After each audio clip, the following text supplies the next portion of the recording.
El Señor esté con vosotros y con tu espíritu. Lectura del Santo Evangelio según San Juan.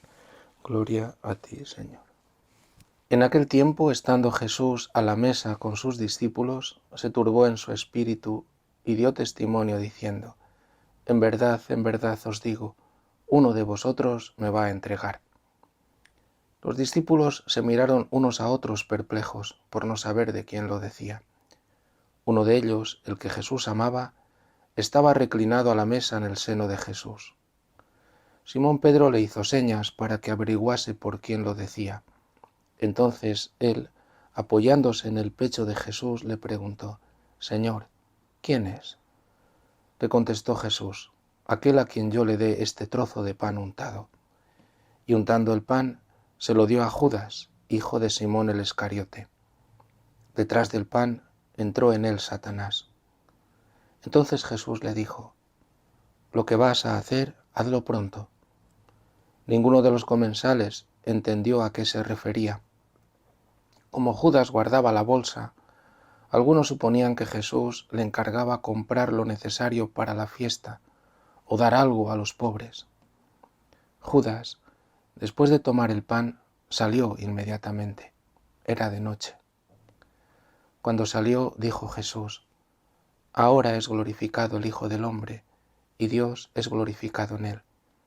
Si Dios es glorificado en él, también Dios lo glorificará en sí mismo.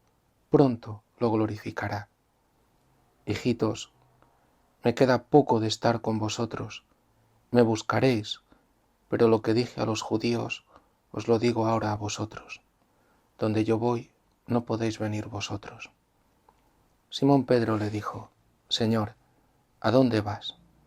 Jesús le respondió: a donde yo voy no me puedes seguir ahora, me seguirás más tarde. Pedro replicó: Señor, ¿por qué no puedo seguirte ahora? Daré mi vida por ti. Jesús le contestó: ¿con qué darás tu vida por mí? En verdad te digo, no cantará el gallo antes que me hayas negado 3 veces. Palabra del Señor. Gloria a ti, Señor Jesús. Hablábamos ayer, lunes santo, que era necesario entrar en la Semana Santa con un corazón agradecido a Dios por todo el amor con que nos ha amado, a nuestro Señor Jesús, que ha entregado la vida por nosotros para manifestarnos el amor del Padre, para salvarnos, y entrar por tanto también con un corazón generoso, tan generoso como el de María, la hermana de Marta y de Lázaro, derrochar ante el Señor todo nuestro ser, porque no tiene precio, nos ha ganado con su propia sangre, pero no es fácil. De hecho, los sufrimientos, las tribulaciones, las contrariedades que hoy vamos a encontrar en nuestra vida y que hemos encontrado en nuestra vida, muchas veces hacen que reaccionemos en contra de Jesús, que le abandonemos, que le traicionemos, que le neguemos, que busquemos otras soluciones que nos parecen más rápidas, más eficaces, y sin embargo hemos de reconocer que al margen de Jesús no encontramos la vida, encontramos la muerte, encontramos la división y mucho más sufrimiento. Por huir del sufrimiento, más sufrimiento. Por huir de la soledad, más soledad. Por huir de la muerte dentro de nosotros mismos.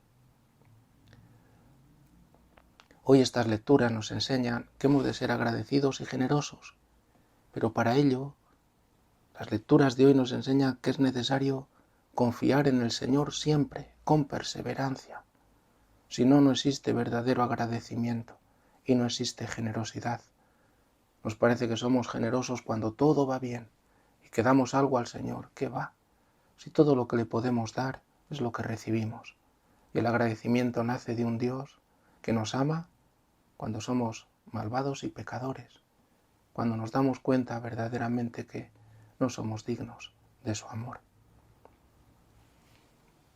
Esta primera lectura del profeta Isaías nos enseña que el siervo, de Dios que se cumple en Jesús, llega un momento en que también se ve aplastado por los sufrimientos, se abate.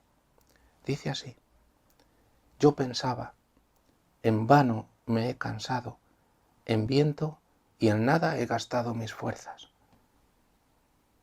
Pero este siervo, lejos de quedarse en ese abatimiento, se afirma en la confianza en Dios.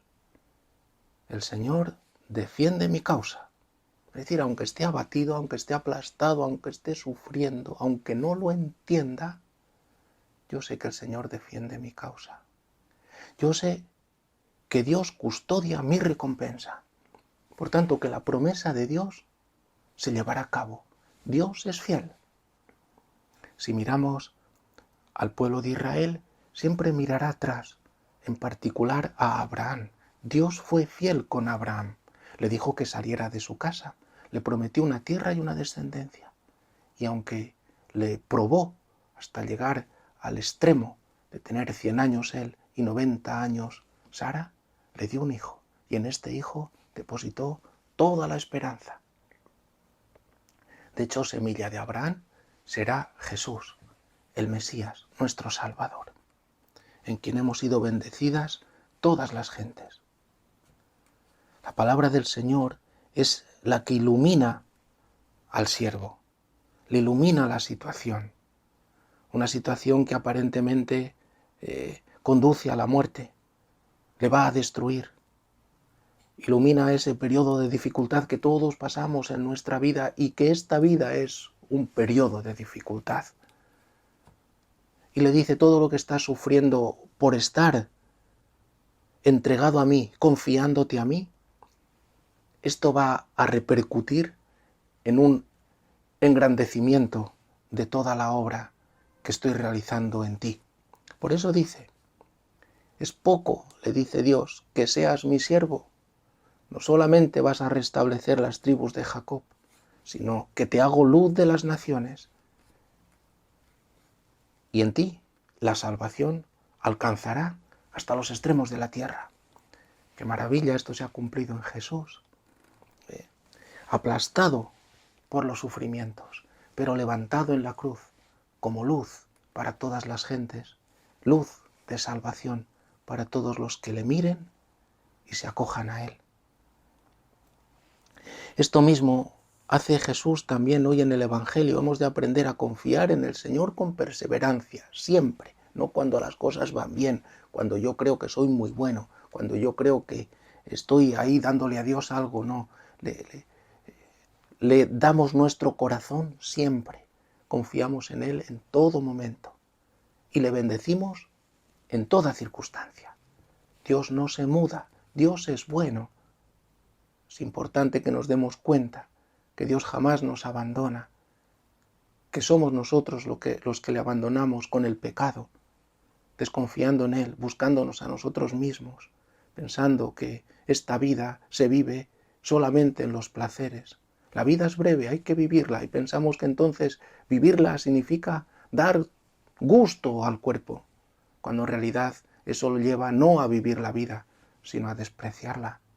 Solo se vive la vida si la vivimos en Dios, si la vivimos como Dios nos enseña, si la vivimos unidos a Cristo, nosotros cristianos. Pues mirad en el Evangelio, también dice esto al principio, nos presenta a Jesús un drama terrible. Le dice a los discípulos, turbado en su espíritu, dice: en verdad os digo, uno de vosotros me va a entregar. Es decir, anuncia una traición. La traición es lo más contrario al amor, pero no es una traición de uno cualquiera, es de uno de los íntimos, uno de los 12, como insiste una y otra vez el Evangelio. Judas Iscariote, uno de los 12, uno de los 12.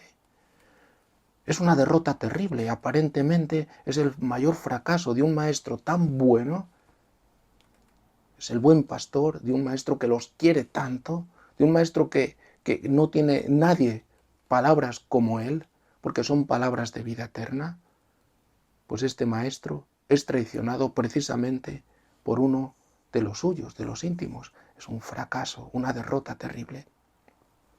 Pero aquí que Jesús no se queda en esta turbación. Una vez que sale Judas, Jesús que está iluminado por Dios, que es Dios con nosotros, habla de victoria y dice así: ahora este que me va a entregar, ahora que soy entregado, ahora que soy puesto en manos de los hombres, no porque los hombres tengan la última palabra, sino porque es voluntad de Dios que yo me entregue. Dice así Jesús: ahora es glorificado el Hijo del Hombre y Dios es glorificado en él.